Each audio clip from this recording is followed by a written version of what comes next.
Good day, everyone. So, today we shall be diving into another aspect of workshop safety rule, and that is accident definition. All right. So, we shall be looking at what an accident is in the workshop and how to prevent accident. Okay. Understanding the fundamentals of workshop safety through accident prevention and fire management will really help us in managing the workshop. All right. So let's dive into this. So, what then is an accident? What's an accident? An accident is an unforeseen turn of event without apparent cause. So, you are not expecting this event to occur. It's an unforeseen event without an apparent cause. A negative experience that happened unexpectedly. So, it is a negative experience that happened to someone unexpectedly. Don't see it coming, it just happened. Accident results from people and equipment interaction in the workshop environment. So when people are using the equipment in the workshop, accident can occur. Sometimes when people are just walking, from one place to the other in the workshop, accident can occur. Okay, so what really are the causes of accident? Okay, we shall be classifying these causes of accident into two, and the first one is the unsafe action, while the second one is unsafe condition. Now, for the unsafe action, accident can occur when these following actions are performed. These actions are not safe because when you perform this action, accident may likely occur. Number one is lack of concentration. You see, when you are in the workshop, you should give everything you do your complete concentration. There should not be any form of distraction at all. All right. So it's very important that you concentrate. Another cause of accident is horseplay. When you are just carelessly playing in the workshop, you are not careful. You're just playing carelessly. You're just having fun as we are working in the workshop. It can lead to accident. Then another one is known as the careless machine handling. When you don't carefully undo the machine in the workshop, I tell you, accident can also occur. When you are using the machine, you should be fully careful using it. Don't be careless at all. This is another cause of accident. Then another thing that could cause accident, another action, unsafe action that could cause an accident in the workshop is fatigue, tiredness. You see, it is never good to go to the workshop tired. When you are tired, you should stay off the workshop for your own safety. On no account should any workshop user or bench worker, on no condition should they go to the workshop tired or fatigue. And the last unsafe action is failure to use safety devices. You see, when you are in the workshop, you are expected to use your safety devices in the workshop to prevent accident. But a lot of workshop users do not make use of their safety devices and they end up having an accident. Now, aside from unsafe action, we can also have unsafe condition. Unsafe condition in the sense that your actions are right, but the conditions surrounding your actions are not safe. For example, when you are using an equipment that is faulty, then accident can occur. No matter how careful you are in using a hammer, if the hammer is not good enough, it can cause an accident, no matter how careful you are. Another thing is a wet floor. No matter how careful you walk in a wet floor, you will definitely fall. So the condition is not safe, even though the action may be safe. So another unsafe condition that may lead to accident is missing safety devices. You see, when the essential safety devices are missing in the workshop, no matter how careful you are, it can lead to accident. Let's talk about one of the safety devices, and that is the fuse. Fuse is actually a short length wire that prevents electrical accident from occurring when there is what? High voltage. But in the case where there is no fuse, no matter how careful you are, when high voltage comes, it will definitely lead to accident. So we must not allow any safety valve to be missing in the workshop. Another thing, another condition that could lead to accident is poor tool maintenance. A lot of tools in the workshop need maintenance, and when they are not properly maintained, a time will come as the user is using them, they may likely lead to accident. Okay. The last part is working while tired or sick. This is synonymous to action also, or safe action. You see, you might be so determined to work in the workshop, but when your body is tired, please stay away from the workshop. When you are tired or you are not feeling too well, you're sick, please do not take your body to the workshop because you might likely end up having an accident. So these are the causes of accident. It could be an unsafe action or unsafe conditions. All right, let's go on. The unsafe action, we've talked about them earlier on. The lack of concentration, we mentioned them earlier on as well. And the unsafe condition too, we mentioned them earlier on in our previous slide. All right, so it's important that you take note of all of these things. It's very, very important that you take note of all of these things. In addition to the safety devices, you must put on your PPE, your personal protective equipment, like your Google, your hand glove, your boots, your overall. They are very, very important. All right. So, having said that, how then can we prevent accidents? The accident prevention rule. You see, it's very, very important that you know how to prevent accidents from occurring in the workshop.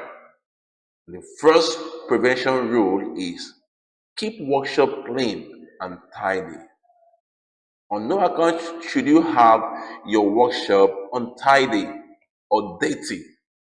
Because when you have your workshop dirty or untidy, most likely those particles, those obstruction on the floor can likely or can lead to accident.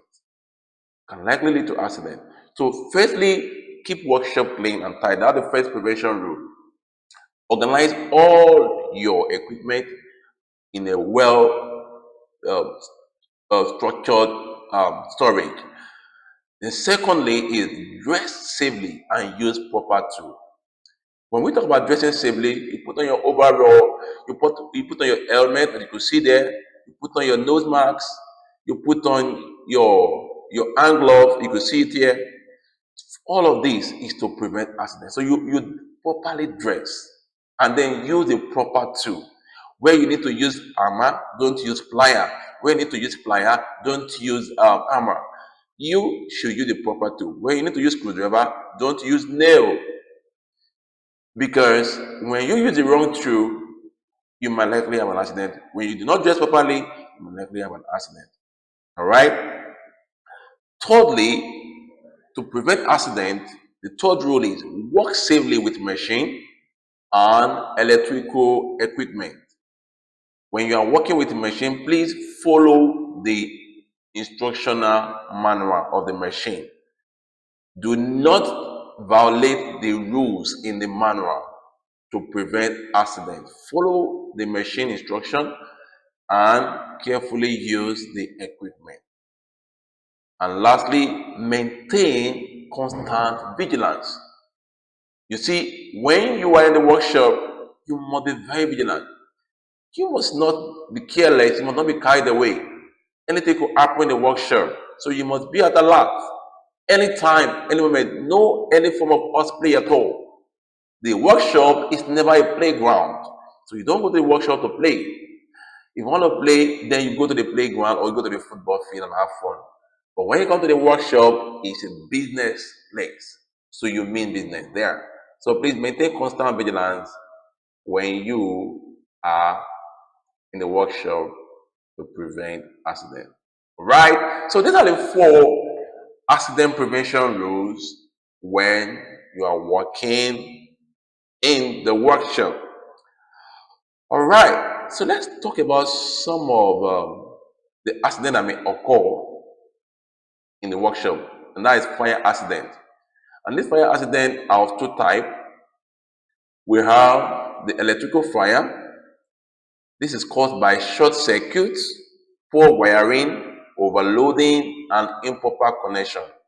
So this electrical fire deals with wiring, anything electrical wire. When there is poor connection, maybe where you're supposed to use connect the positive to the negative, you are connecting the negative to the negative.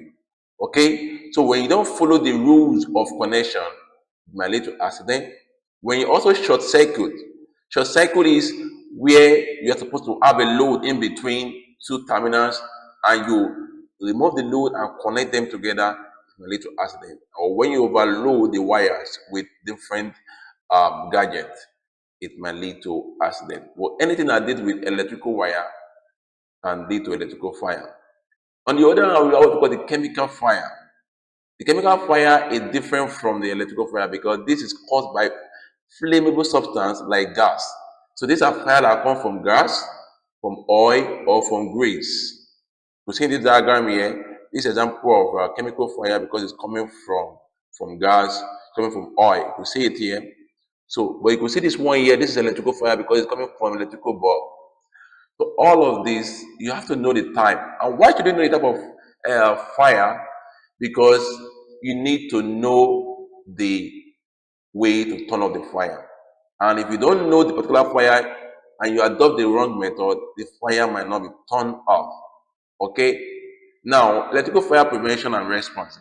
So the reason why we need to know type of fire is for us to know how to respond in quenching the fire when it occurs. Like we said, electrical fire is caused by short circuit, poor wiring, wrong connection. Okay, so poor wiring and wrong connection, short circuit and partial contact, equipment overloading, and appliance left on after use. Sometimes when we do not remember to turn off our appliances, they might also lead to electrical fire.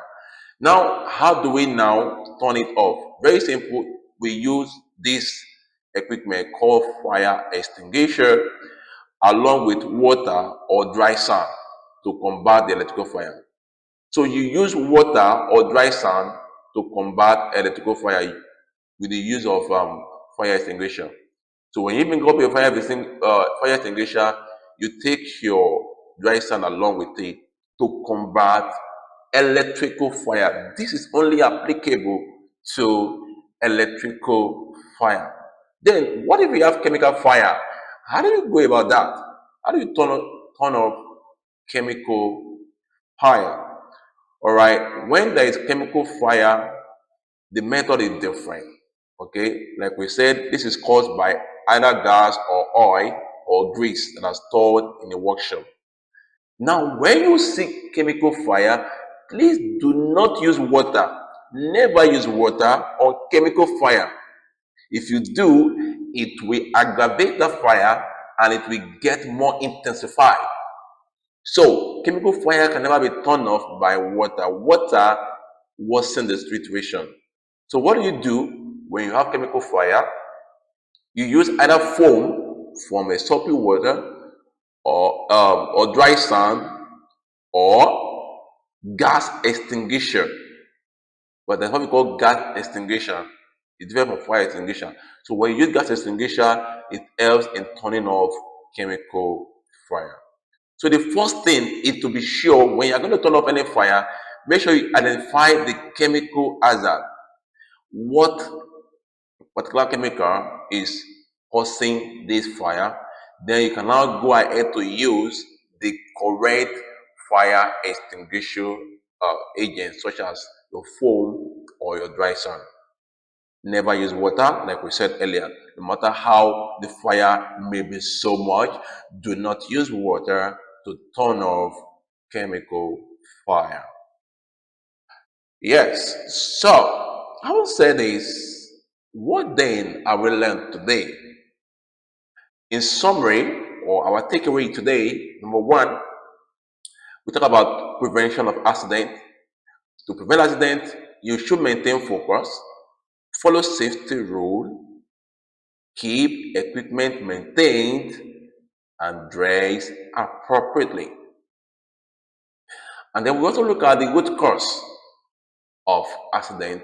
We said there are two good causes of accident. Number one is unsafe action and unsafe conditions. All right. So we are able to enumerate the unsafe actions and the unsafe conditions that may lead to accident, and we address. We were able to point it out that we should, as much as possible, avoid any of this, either the unsafe action or the unsafe condition. Then lastly, we look at the fire safety.